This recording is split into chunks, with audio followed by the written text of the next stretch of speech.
Olá, tudo bem? Muito prazer. Me chamo Lucas Mello, sou gestor de ações aqui da Brasil Horizonte e, tradicionalmente, fazendo aqui o nosso vídeo um pouco atrasado, peço perdão aí para todo mundo, mas fazendo um comentário do gestor aqui de junho e as perspectivas para julho e até o final do ano, eu queria começar convidando todo mundo para bater um pouco o QR Code aqui e olhar o que a gente está montando na Brasil Horizonte. Nós somos uma casa 100% focada em ações, a gente tem a parte da Asset com fundo da Brasil Horizonte, também temos a parte de inteligência com duas plataformas, que é o iAções e o Terminal, e também temos a parte de consultoria. Bom, para a gente começar o comentário do gestor desse mês, passando aqui, claro, pelo nosso disclaimer tradicional, esse material aqui ele tem caráter exclusivamente informativo e educacional, não constitui, sob qualquer hipótese, recomendação de investimento, oferta pública de valores imobiliários, consultoria financeira personalizada ou solicitação para compra e venda de ativos. Tá? As análises e opiniões aqui apresentadas baseiam-se em dados públicos, premissas gerais, podendo ser alteradas sem aviso prévio. Tá? Para a gente começar esse tema, eu queria antes fazer um merchan aqui, né? A gente fez pela parte do iAções, da inteligência aqui da Brasil Horizonte, a gente conseguiu colocar o iAções dentro do WhatsApp. E a gente nasceu ali, a gente deu à luz ao Ayrton, que é o nosso agente, analista, 24 horas por dia, que fica diretamente no seu WhatsApp. Ele te avisa de todos os fatos relevantes, todos os comunicados a mercados, dá para conversar com ele, pedir informações de algumas empresas, tudo que tem no nosso banco de dados gigantesco, a gente consegue acessar hoje na palma da mão. E a gente colocou ele um trial grátis de 14 dias e ele entra no plano mais barato do iAções. Então basta entrar também no site da brasilhorizonte.com.br ou no site do próprio iAções, iações.com.br, e lá já vai ter o direcionamento. Outra novidade que a gente está soltando na Brasil Horizonte também, aproveitando o merchan, é o Terminal 2.0. A gente já tinha uma aderência bacana, e o terminal ele é um pouco mais voltado ali, de fato, aos investidores profissionais do mercado, e a gente mexeu bastante coisa, conseguimos colocar bastante coisa que o pessoal vinha pedindo, fora o chat, que a gente fala aqui que é um grande chat CVM, né? A gente tem mais de 30 mil documentos anexados nesse terminal, e tudo com até tipo de análise a gente pode fazer dentro dele. Então a gente colocou mais coisas de gráficos, notícias, briefing diário, um radar da CVM também para anúncio de fatos relevantes, comunicados, VLMOs, tudo está bem completo, convido todo mundo a entrar também, pode entrar pelo site da Brasil Horizonte ou pode entrar também pelo terminal.brasilhorizonte.com.br. Mas agora vamos ao que importa, o comentário do mês. Eu separei aqui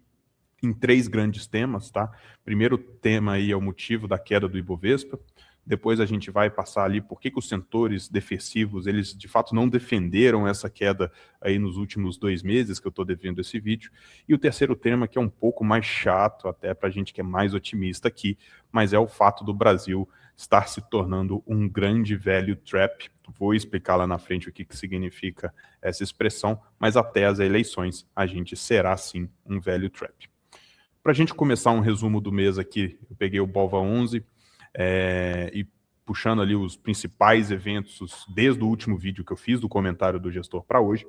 A gente começou ali em meados de maio, muito por conta das quedas ali que a gente teve de confiança com o governo, questões de gastos públicos, voltados principalmente por conta do subsídio ao combustível, né? Pelo começo da guerra que a gente vinha discutindo pelos outros vídeos aqui do comentário do gestor, o governo ele começou a entender que ele precisa gastar para se manter no poder, né? E ele fez a primeira estratégia disso veio na guerra, com o preço do petróleo bem para cima. O governo falou o seguinte: olha, se eu aumentar o preço do diesel, né, porque de fato a gente tem muita importação de diesel, as nossas refinarias elas não conseguem suprir 100% do nosso consumo,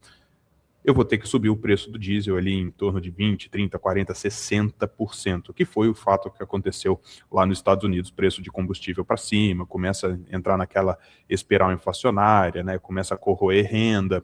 Mas aqui no Brasil o governo preferiu fazer o seguinte: não vamos aumentar o preço do diesel. E a gente vai subsidiar essa diferença com a Petrobras. Então,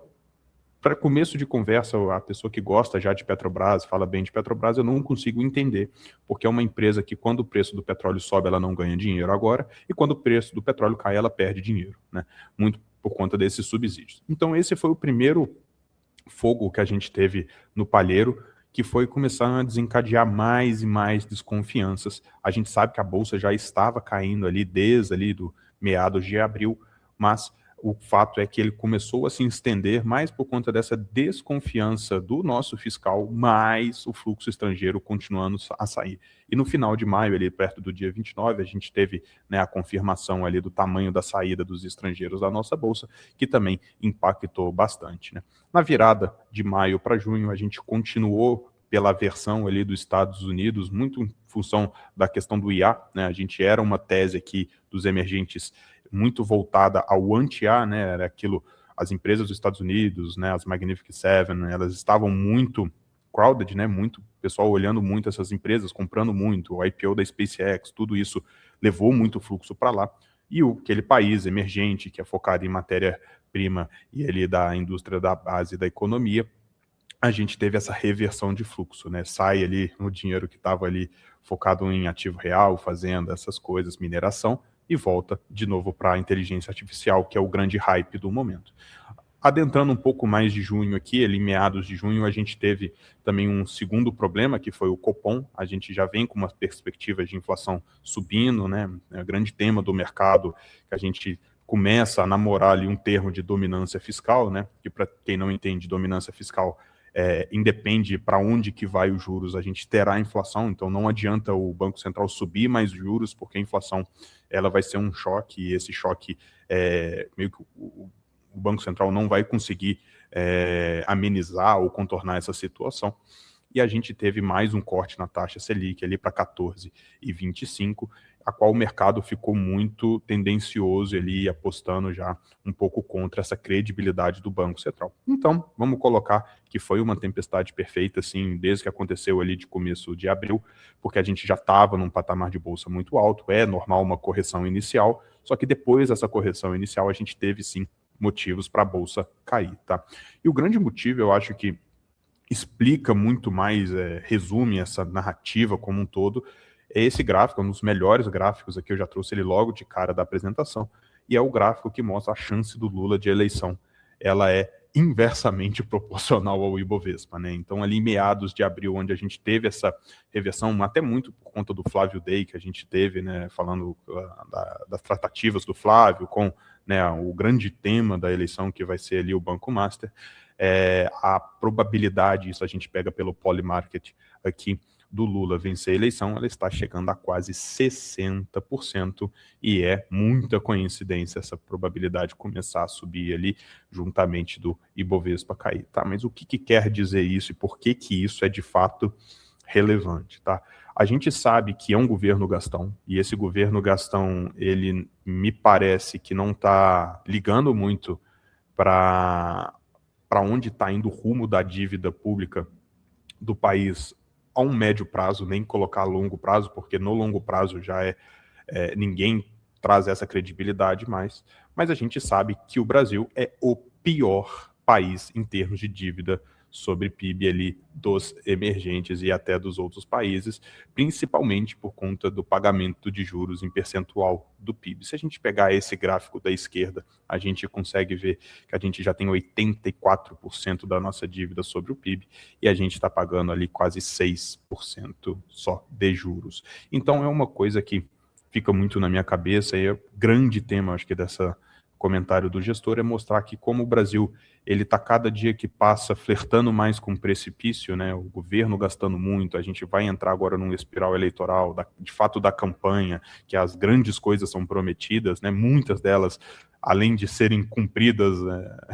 são cumpridas para cima, né? Aquela grande frase do Paulo Guedes, né, que falou o extinto teto de gastos, que agora tem um rooftop mais 4, 5 andares de sobrado para cima, né? Que é um tema muito delicado. Particularmente, eu não tenho clareza nenhuma sobre a eleição, a gente tem que acompanhar ali mais o Polymarket, mas a foto de hoje é um Lula, né, com maior probabilidade de ganhar a eleição. A gente vê à direita um pouco mais dividida ali entre o Renan, tem a parte do Caiado, que saiu aquelas notícias com o Kassab, tem a parte do Flávio Bolsonaro brigando com a Michelle Bolsonaro, então tá muito conturbado. Uma coisa que eu ainda sigo falando é que tem um cara quieto no canto, só olhando isso tudo, e ele já tá lá no páreo para ser presidente, que é o Romeu Zema, e é muito tradicional do mineiro, né, que é ficar quieto ali e indo pelas beiradas, mas a gente sabe que em poder nacional ele não tem tanto voto igual o Flávio ou o Lula. Tá? Se a gente for trazer a perspectiva que a gente tem de inflação para frente, é o principal grande tema, porque a gente já tem um choque inflacionário que está subindo, com o governo gastando mais. Isso quer dizer que a nossa inflação, teoricamente, ela tende a subir mais do que no passado. E aí a gente puxa esse gráfico muito famoso que ficou entre os corretores do mercado da Adam Capital, que ele mostra o seguinte, olha, quando você pega o IPCA aí nesse horizonte relevante e as mudanças na Selic, toda vez que o IPCA, olhando para frente, ele começa a subir cerca ali de 3,5, 3,4, 3,6, de fato o BC subia juros. O que está acontecendo é que a gente tem uma inflação subindo com o BC cortando. Pode falar que é por conta do juros real, que o juros real ainda se mantém alto, mas o grande fato é que a gente está tendo um péssimo momento na economia, onde a gente está tendo inflação com a atividade piorando, o que é diferente. A gente pode ter uma atividade aumentando com mais fôlego e aí sim ter inflação, mas o contrário é nada mais, nada menos que o tal tema da dominância fiscal. E aí a gente traz aqui o tema da NTNB, se estiver errada, né? A gente sabe de todos os problemas do IBGE, não é essa questão de falar que a inflação é esses 4,5, 5 que estão ali sendo reportados, que a inflação brasileira ele é muito maior, muito em função da cesta, mas o fato é, a gente está tendo uma expressiva alta do juro real brasileiro. E essa expressiva alta, ela vem acontecendo por conta da falta de credibilidade que o governo consegue passar nas contas públicas. Então, toda vez que tem um leilão de uma NTNB e o governo ele não consegue ter aderência nesse leilão, isso se traduz para a seguinte forma: o mercado está com medo de emprestar dinheiro para o governo, mesmo pagando IPCA mais 8. O que acontece é que, quando acontece esse medo generalizado, é uma história que a gente viveu muito lá em 2024 para 2025, que a gente tem, eu puxo até aqui a parte do Focus, nesse gráfico da direita, a gente tem uma discrepância muito grande da inflação de um ano para o outro. E o que tende a acontecer? A gente sobe a inflação de um ano, nesse caso a linha azul aqui é 2026, e aí a linha de baixo, vermelhinha, ela é 2027. O que tende a acontecer é que a inflação do ano subsequente, ela também tende a fechar esse gap da linha azul para a linha vermelha, e quando isso acontece, toda a curva de juros, né, que a gente tem, ela começa a ficar um pouco pior. O que está acontecendo no mercado, a gente está precisando de mais retorno, de fato, do governo para apostar e dar esse crédito a ele. E o grande ponto é que quando a gente pega esse earnings yields, né, que é basicamente ali o lucro que a gente tem das empresas da Bolsa sobre o preço, né, diferente do que a gente tem do gráfico do preço-lucro, né, são os mesmos tamanhos de conta, mas inversamente, né, a gente está colocando o lucro sobre o preço, a gente tem um earnings yield aí na casa de 10,4% e um juro real brasileiro na casa de 8%, o que faz o investidor olhar e falar assim, olha, não tem tanto spread assim para eu tomar um risco de bolsa, até porque a NTNB está muito alta. Então a gente tem uma saída, de fato, de dentro do mercado de capitais, ali no mercado de bolsa, para ir para a NTNB, mas ainda assim não é suficiente para deixar um mercado de NTNB quente, né? O que é muito esquisito se a gente for olhar no final do dia. E o grande ponto que a gente olha desse juro real e pensa, até uma conversa internamente aqui dentro da Brasil Horizonte levantou esse ponto, é a seguinte: a gente tem o nosso juro, né, o spread da NTNB, que é o IPCA+, né, esse mais alguma coisa, que é esse spread, a gente fazendo ele numa janela móvel de 10 anos, né, pega o de 25 para 35, aí quando vira 26, pega o 36, esse spread de 10 anos da NTNB, a gente tem que comparar ele acima do juro real norte-americano. Então a gente pega também, como se fosse, né, o spread ali da NTNB americana, vamos colocar assim, as TIPS, né, também de 10 anos, janela móvel, e coloca uma sobre a outra. Qual que é a leitura aqui? Lá em 2016, 2017, a gente sabia que o mercado norte-americano ele já tinha um juro real muito baixo. E hoje esse juro real de fato está maior lá nos Estados Unidos. Por questões inflacionárias, questões que o Fed deixa o juro mais alto para conter a inflação e etc. Só que nesse gráfico aqui da Bloomberg, a gente consegue comparar isso limpo. A gente coloca a nossa NTNB sobre a NTNB dos Estados Unidos e a gente consegue ver o quanto acima a gente está. O nosso pior momento, a gente lembra, foi lá na época da Dilma, que o nosso juros real subiu demais, bateu quase 7% acima do juro real norte-americano. E hoje a gente está em 5,8 vezes. A média desse gráfico fica na casa de 5% ali acima dos Estados Unidos, que é um patamar, né, até como colocar um patamar ok para um Brasil emergente, um Brasil que precisa arrumar as contas, mas o 5,8 para cima do 6 ali, ele começa a incomodar. E se a gente chegar no pior momento, caso a gente tenha um governo aí que não arrume as contas fiscais, a gente entra em dominância fiscal, os juros não será suficiente, a gente pode sim flertar de novo para casa de 7%. E esse ajuste ele vem de fato no spread da NTNB. Então o grande ponto que acontece é que essa NTNB, além dela parecer muito atrativa, IPCA mais 7,9, IPCA mais 8, esse IPCA mais alguma coisa ainda pode subir, prejudicando o mercado de capitais, prejudicando a economia, piorando o cenário como um todo. E é um grande ciclo que a gente vê aqui na Brasil Horizonte, é que por algum motivo, e eu coloco essa interrogação ali, por algum motivo, a gente sempre tem esse motivo dentro da economia brasileira, por algum motivo o spread da NTNB começa a abrir, seja pelo governo, seja pelo lado monetário, etc.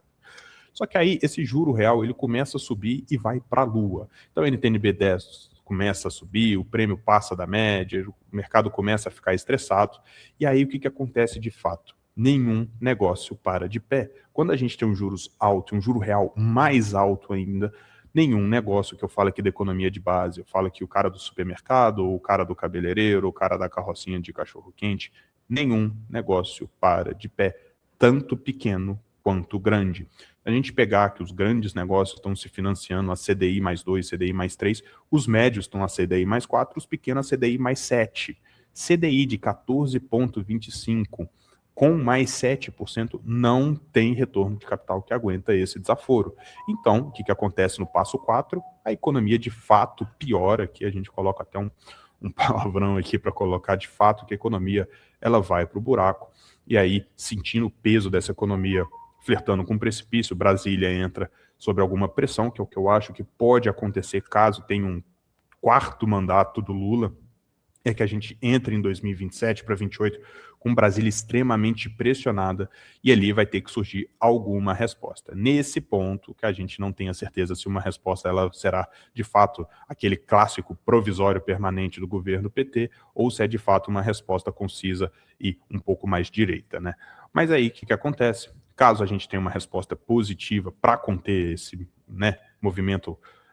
que a gente tem péssimo aqui de juro real, de inflação e etc., melhorando isso, né, que não é tão difícil aqui no Brasil, a gente passa a ter um mercado tentando antecipar essa melhora, os agentes do mercado mais tranquilo, esse juro real começa a baixar e volta, passando aqui para voltar nesse gráfico, ele pode sim retornar à média. Mas enquanto isso, o grande tema é que se as pessoas acreditam que o juro real ele pode piorar, aonde se defender? Enquanto eu vejo uma NTNB IPCA mais 8, vamos arredondar, eu penso o seguinte, pode piorar para IPCA mais 9, pode piorar para IPCA mais 10. Não estou falando que não é ruim esse retorno da NTNB. Só estou falando que, para quem compra IPCA mais 8 e depois veio IPCA mais 9, na marcação a mercado ele perdeu dinheiro e dependendo da duration dessa NTNB, ele perdeu muito dinheiro. Eu não acredito que o Brasil melhora rapidamente, né? Então eu não acredito num IPCA mais 6 do NTNB, que era ali o que a gente tinha normalmente de juro real, e até lá a melhor defesa ela vem de fato no câmbio. Porque os ativos reais, por exemplo, as empresas, e aqui a gente é uma casa de bolsa, a gente entende que primeiro o ajuste vem no câmbio, que é a credibilidade do país, o risco país, o CDS país, e depois a segunda derivada é o repasse inflacionário das empresas. Aqui do câmbio a gente puxou também um resuminho, mas o que a gente pode falar aqui é que desde lá daquela desancorada que a gente teve de 2024, a gente já chegou a ver caindo esse câmbio ali na casa de 4,95, e por conta desse aumento expressivo que a gente está tendo de incerteza, principalmente aqui brasileiro, esse câmbio voltou a subir, está aí na casa de 5,10, 5,15, flertando na casa também dos 5,30, tá?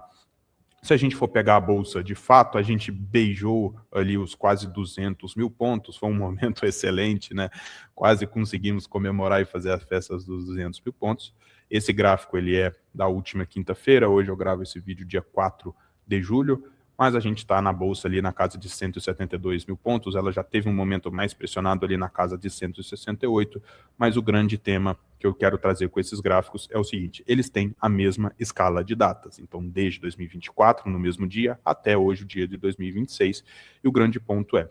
se a gente não for olhar em câmbio, a gente for olhar apenas Bolsa e juros, e aí à direita eu tenho um gráfico do DI futuro,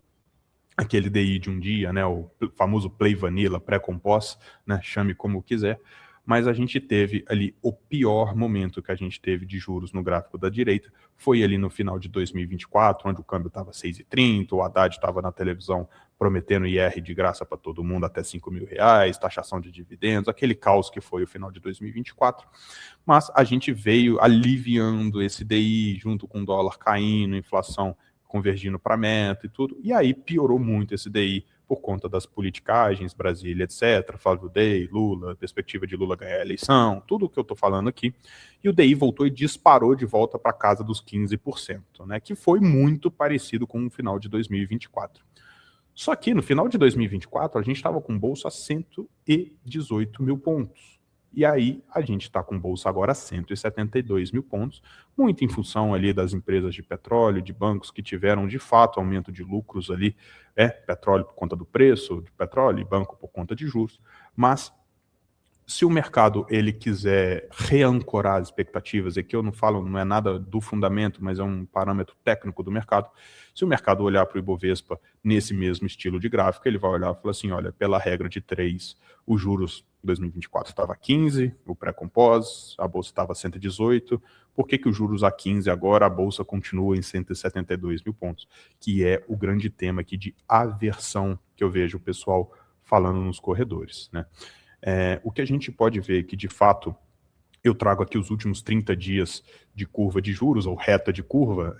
reta de juros, né, perdão, porque, de fato, a gente não teve melhora nenhuma, a gente teve até, de fato, uma leve piora aí na curva, ou reta de juros, né, e que está me falando essa reta de juros aí é que não tem melhora para frente, mas também não tem piora. Então, é que uma maneira da gente enxergar, às vezes, o copo meio cheio ou meio vazio, mas a gente está em compasso de espera, e esse gráfico explica exatamente isso. O que é o compasso de espera? O compasso de espera é quando ninguém do mercado toma uma decisão muito grande, uma alocação muito grande, numa tese muito convicta. O que a gente está esperando?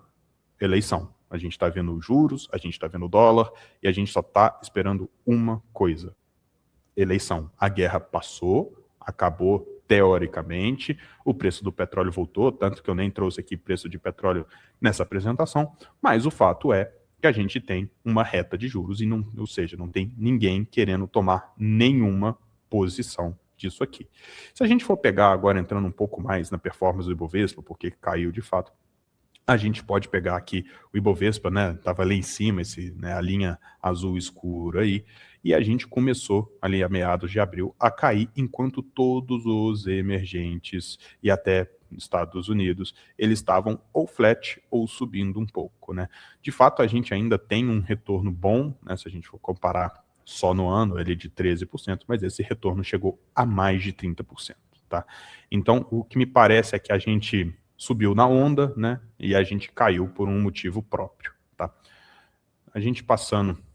aqui por um gráfico que eu adoro, que o BTG coloca, né, o preço-lucro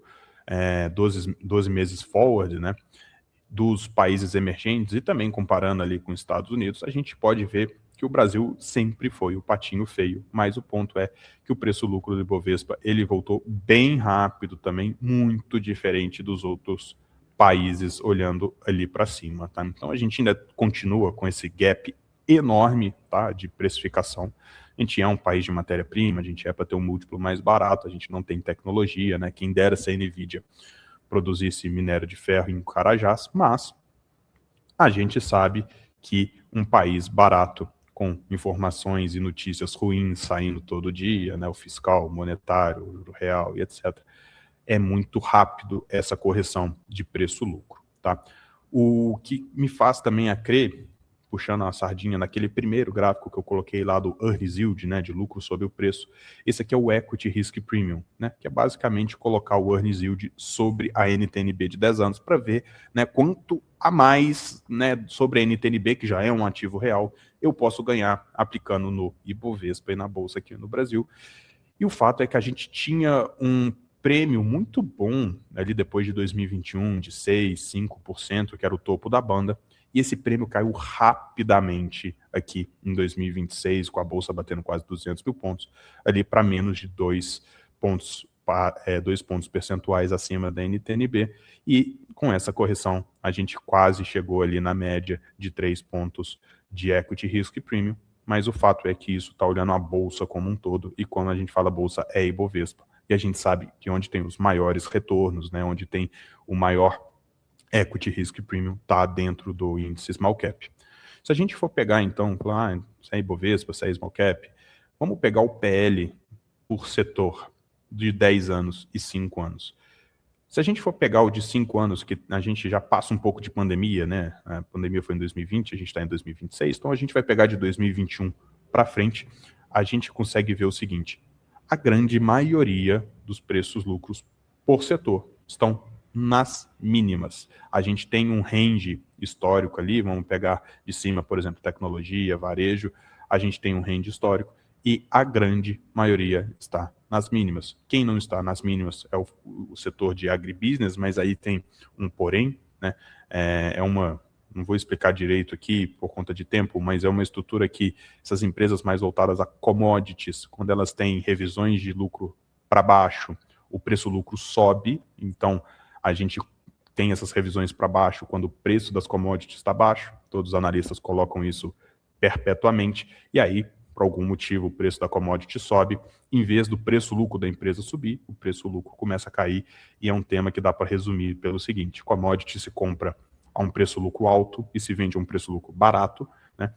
E as empresas, como a gente tem de varejo, educação e tudo, mais domésticos que não dependem de uma commodity, é o contrário, compra a um preço-lucro barato e vende a um preço-lucro caro. Adiantando aqui,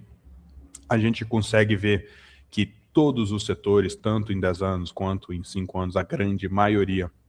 está bastante pressionada, e a única exceção de fato que a gente tem é o setor de utilities, né? O setor de utilities categoricamente é um setor de defesa, e esse setor também parece um pouco mais puxado, porque afinal de contas é o grande e o maior porto seguro, tanto inflacionário quanto de atividade no país. Se a gente tem, por exemplo, uma empresa de transmissão, ela tem seus contratos, ela repassa a inflação, e aquela atividade, né, vamos colocar essa economia em bicar para o buraco, as pessoas não vão, né, consumir de fato menos linhas de transmissão, então é um setor perene e grande porto seguro. Se a gente for ver por que as empresas defensivas não defenderam, né, essa queda da Bolsa, que é ali o segundo tema, a gente pode ver principalmente a parte de commodities, que apesar de estar andando aí cerca de 30% nos últimos 12 meses, só nos últimos 30 dias elas já caíram mais de 6%, e trazendo essa Bolsa consecutivamente aí para baixo. Se a gente for abrir, né, por setor, as commodities que estão, né, um pouco mais pressionadas aí, a gente tem as 3 principais, que é agora petróleo e gás por conta do preço, né? A gente estava ali a $65 antes da guerra, batemos $120 no meio da guerra, mas já voltamos, estamos num preço de petróleo ali de $75, que é confortável para a indústria, tá? Mas de 120 para 70, todas as empresas de petróleo sofreram. Em papel e celulose, mesmo com o preço de papel e de celulose subindo, essas empresas vêm caindo consecutivamente na Bolsa, tanto que a gente tem Suzano, Klabin e Irani, acho que ambas, todas com programas de recompra aberto, até a Klabin anunciou o maior programa de recompra dela da história. Suzano também bastante pressionada, operando a 4,5 vezes EV/EBITDA, que é muito barato para ela. Então, esse setor ele vem perdendo muita tração, apesar do câmbio ter voltado ali de 4,90 para casa de 5,20 ali. Essas empresas não andaram junto com o câmbio e parecem boas oportunidades na bolsa hoje. Só que a gente pega o pior setor, que é o que de fato está caindo ali mais de 10% nos últimos 12 meses e mais de 10% nos últimos 30 dias, que é o setor de agribusiness, muito focado numa tese de fertilizantes mais altos, preços de commodities não subiram com a guerra, com exceção do algodão, mas milho, soja, isso não subiu. E um tema de El Niño na praça. Tá? O El Niño aqui para o Brasil, ele traz muita chuva no sul e pouca chuva no centro-oeste, tá? Então, se a gente tiver um super El Niño, que eu não acredito que tenha, mas a gente pode ver um pouco de quebra de safra e produtividade ali no centro-oeste, e um pouco de chuva a mais no sul pode ser bom ou ruim, chuva demais é ruim, chuva ok ali, a gente pode ter um alívio da safra do sul, tá? Mas é um setor que está bastante pressionado, até mais pressionado do que a gente pode ver um setor super sensível a juros, que é o setor de educação. Na ponta oposta, a gente tem utilities, capital goods subindo bem, mas isso também momentaneamente. Se a gente for olhar agora, igual eu comentei ali do programa de recompra da Klabin, a gente está tendo um número de programas de recompra abertos de novo crescendo, tá? Esse aqui é um gráfico que eu vejo muita gente do mercado colocando, fala, é a quantidade de programas de buyback que a gente tem, né, as recompras, com a performance do Ibovespa. Então, aqui em 2026 a gente já está com 42 programas de recompra abertos, antes em 2025 e 2024, que estava ali um dos piores momentos da Bolsa, a gente estava com 126 e 82 consecutivamente. Só que repara o seguinte, a gente está tendo mais ou menos, aqui na coluna preta, 21 programas no Ibovespa, 21 fora do Ibovespa. Então, fora do Ibovespa, vamos ler aqui como índice small cap, tá? Então, isso me parece meio a meio, tanto em 2026, 2025, aí um pouco mais do small cap em 24, meio, quase meio a meio em 23 e por aí vai. Mas o grande ponto é o seguinte, número de programa não fala nada. O grande ponto é o tamanho desse financeiro, que é, de fato, a recompra das ações. Então, se a gente pega esse gráfico ajustado, que é, de fato, ali o volume em bilhões de reais, a gente vê que é a coluna preta apenas Ibovespa. Ou seja, como o Ibovespa é apenas utilities, bancos, e é basicamente isso. Eu não consigo pegar um outro setor que, de fato, é punjante dentro do Ibovespa, a não ser utility e banco. A gente pode ter um pouco de petróleo por conta da Petrobras, ou um pouco de minério por conta da Vale, mas são apenas uma empresa, basicamente, fazem o setor. E aqui a gente pode ver o seguinte, se é utilities e banco, esses dois setores, eles estão liderando essas recompras pelo volume de capital, que são os dois setores mais saudáveis, perenes e com os melhores retornos na bolsa que a gente tem por, né, todas as peripécias que a gente passa aqui no Brasil. Só que vamos pensar o seguinte, a gente tinha antes, aqui nesse gráfico, os programas abertos, mais ou menos a quantidade de programas igual para igual do Ibovespa para o small cap. Só que a gente vai pegar, de fato, o que é ex-Ibovespa, ou seja, o small cap aqui, em volume, a gente não tem nada, não dá nem para comparar. Então a gente tem muito programa de buyback no Ibovespa, muito programa de buyback dentro do small cap, mas o financeiro é muito diferente. E eu leio isso da seguinte forma, o Ibovespa, as empresas, essas grandes empresas, bancos, utilities, né, vamos colocar Vale, Petro aqui também, elas conseguem fazer muito recompra, a empresa gera muito caixa, gera muito dinheiro, ela consegue comprar, de fato, bastante ações, porque o custo de crédito dela é barato, são grandes empresas, então elas estão pegando mais ou menos ali o que a gente tem na casa de CDI mais 1, CDI mais 2 no máximo. As small caps que estão no pior momento, com crédito caro, não conseguem gerar receita, a receita não cresce, essas coisas, porque o volume financeiro, ele mostra exatamente que as recompras estão dentro do Ibovespa. Fora do Ibovespa, as empresas não têm dinheiro para fazer recompra grande.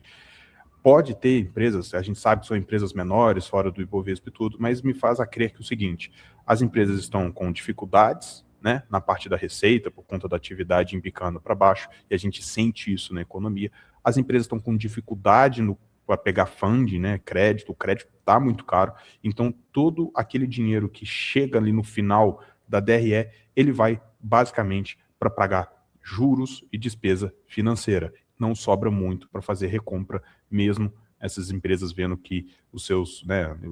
o seu negócio, né, sua ação, estão extremamente descontadas. Se a gente passar para frente, eu acho que é um tema aqui um pouco mais técnico, mas é muito relevante. A gente tem esse gráfico aqui que ele mostra um indicador técnico do Ibovespa, do território que ele está ou sobrecomprado ou sobrevendido, e a gente teve ali quase nos 200 mil pontos, um território extremamente sobrecomprado. O que isso quer dizer? A gente teve tanto fluxo de capital naquela época, e tem todos os vídeos do gestor aqui explicando isso, a gente teve tanto fluxo naquela época, que de fato a gente entrou numa bolsa, entre aspas, cara para aquele nível de fundamento que a gente tinha. O que aconteceu agora é que depois da realização, mais, né, a retomada ali dos problemas que a gente já sabia que existia, né, então meio que quando a anestesia passou, a gente teve essa correção muito forte e a gente volta a entrar num parâmetro aqui de mercado sobrevendido, né. Esse indicador ele tende a ficar um pouco ali dentro, né, do primeiro superior ou primeiro inferior desvio padrão, mas a gente está, de fato, numa bolsa mais sobrevendida, ou seja, uma bolsa mais leve, onde pode aparecer as grandes oportunidades, e isso está dentro do Ibovespa, isso está dentro do IDIV, isso está dentro do Small, todos com a mesma ideia, todos estão sobrevendidos, tanto Ibovespa, IDIV, Small Cap, tudo sobrevendido, e a gente pode ver nesses 3 gráficos que é, de fato, ali esse indicador, ele pega, né, as empresas ali, dado a sua média móvel dos últimos 200 períodos, para comparar o que aconteceu. Mas tem uma ressalva. Como a gente subiu muito rápido, a gente também corrige para baixo, caindo muito rápido por esses indicadores técnicos. Mas aqui, para a gente fechar o comentário do gestor, onde e como a gente tem que olhar para frente, né? Caso o cenário piore, e aquilo a gente volta lá naquela ideia, aquela tese da NTNB, caso o cenário piore, a gente tem que, de fato, procurar refúgio em empresas que não são afetadas por atividade, né, e atividade, seja aqui atividade brasileira, né, que a gente acredita que ela pode sim sofrer um impacto por conta de inflação, né, gasto do governo, etc. Mas com atividade para baixo, um juros real ainda muito alto, a gente tem que procurar empresas dolarizadas, tá? Então os setores dolarizados estão um pouco, né, mais aqui em voga de ser esse lado defensivo, né? Só que se a gente acreditar que a NTNB ainda piora mais, né? A gente sai do IPCA mais 8 para IPCA mais 9, igual eu comentei, é melhor ficar mais na dolarizada antes de ir para o ativo real. E o ativo real, a gente tem setores disso na Bolsa e a gente pode ver que os setores mais impactados ali nesse último movimento de queda que a gente teve das ações, que a gente saiu lá de 199 mil pontos aqui para 168 mil pontos, a gente tem ali o setor de real estate, das home builders muito impactado, o setor de healthcare muito impactado, o setor de papel e celulose muito impactado, mas a gente tem lá na ponta oposta os setores, né, que ainda estão sobrecomprados, a gente tem o setor ali de petróleo e gás, a gente tem o setor de alimentos e bebidas, um pouco de commodities, mas não se engane, a gente separa commodities ali de metal e siderurgia e também de agribusiness. Agribusiness, eu acredito ser um setor bom para se navegar por enquanto, porque além dele ser um pouco mais global, ele está sim sobrevendido, ele está caindo bastante, igual eu mostrei nos últimos gráficos de performance, ele é dolarizado e ele também tem um apego caso a inflação aperte, a gente consegue repassar esse nível inflacionário, tá? O setor de utilities parece que ele começa a entrar agora um pouco mais nesse território sobrevendido, mas ainda é um setor que me parece um pouco caro, mas para fazer uma defesa, a gente procura de fato dentro do setor ali mais as transmissoras, que não tem questão tanto de atividade do que as distribuidoras ou as geradoras, mas a gente pode pegar que no geral aqui no Brasil, todo o mercado ele está reduzindo o risco, né? A gente tem um mercado muito pressionado, um mercado que está extremamente sobrevendido e as pessoas estão reduzindo o risco, né? Então aqui a gente tem que também ser um pouco contrarian, né, um pouco o contrário dessa tese, né, se a gente for diminuir o risco quando o mercado cai, né, na hora que ele voltar a subir, a gente não ganha dinheiro, tá? Mas aqui a gente pode ver, eu puxei as duas carteiras, tanto do BTG Pactual quanto do JP Morgan, e fica muito nítido que as duas carteiras aqui que eles colocam são carteiras com duration curta, né, e muito mais voltadas para esse repasse inflacionário, essa questão que a gente tem aqui de fato mesmo repassar a inflação, com medo da inflação subir, etc., que é normal num período eleitoral, reduzir a volatilidade dos portfólios, tanto da gestão quanto dos clientes, para passar um momento conturbado de volatilidade, né? O BTG, ele vem apostando em empresas com essa duration, escuta, ele até coloca, né, a gente está diminuindo ali a exposição aos nomes de duration longa, focando ali no pessoal mais curto, mas diminuindo muito a volatilidade da carteira e colocando papéis de carrego, principalmente com dividendos. Então, o JP Morgan faz a mesma estratégia e ele ainda corta, além do BTG, ele fala, eu quero duration curta, dividendo alto e dívida baixa, que é onde o mercado inteiro está olhando e colocando peso nesses papéis, que é de fato aquele clássico flight to quality, né? A gente tem empresa com carrego, né? Se tudo der errado, vai me pagar aí de 6 a 10% de dividend yield, né? O CDI está em 14%, esses 4% aí a gente vê o que faz, mas eu tenho um carrego bom para se manter dentro dessa empresa, ela pode crescer lucro, porque de fato ela é pouco alavancada, então se ela é pouco alavancada, não tem despesa de juros, então que eu crescer de receita, eu cresço de lucro e tal, então eu tenho uma geração de caixa consistente e eu consigo passar os grandes maremotos do mercado, né? Na minha cabeça tem que ser, por enquanto, um blend, tá? Um blend de um pouco mais dolarizado agora nesse momento, com um pouco mais de carrego, parte que o que a gente está olhando aqui está dentro dessas carteiras recomendadas, tanto do BTG quanto do JP Morgan, mas não é muito pelos ativos, mas mais pela ideia, né, de ser empresas com carrego melhor, fluxo de caixa consistente, dívida baixa, mas, de fato, se o mercado piorar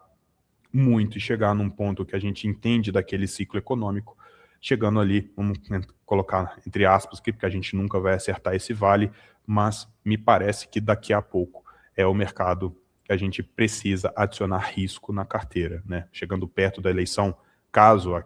probabilidade do Lula volte, que é o que eu acredito, na casa de 50-50 ali, entre esquerda e direita na eleição, a bolsa, de fato, ela está barata, porque a gente tem que voltar ali pelo menos para casa de uns 180 mil pontos, né? Caso o IA lá nos Estados Unidos ele começa a patinar um pouco, a gente volta essa cabeça aqui para o trade de emergentes, né? O Brasil volta a ser sexy de novo, e aí sim a gente pode ter aqueles grandes movimentos de alta nas empresas endividadas, nas empresas, né, mais alavancadas, que tem um crescimento de lucros maior projetado para frente, caso o Brasil ele resolva bastante essa parte fiscal e monetária. Mas até lá é o que está de fato na curva ou na reta de juros, é esperar para ver. E quando a gente fala de alocação de bolsa aqui, quando a gente está nesse compasso de espera, a gente compra empresas baratas, que tem um bom carrego, porque se demorar muito para esse momento chegar, vamos colocar que a gente tem uma reeleição aí do governo, o governo ele não quer ajeitar as contas públicas, então a gente vai sentir um pouco mais pressionado.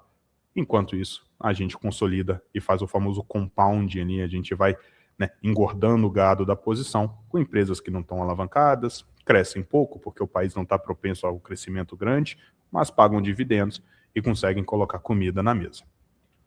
Bom, era isso. Muito obrigado à audiência de todos, né? Para quem ficou até aqui, entra lá no site da Brasil Horizonte, pode brincar à vontade no Iações, a gente quiser conversar também sobre o terminal da Brasil Horizonte,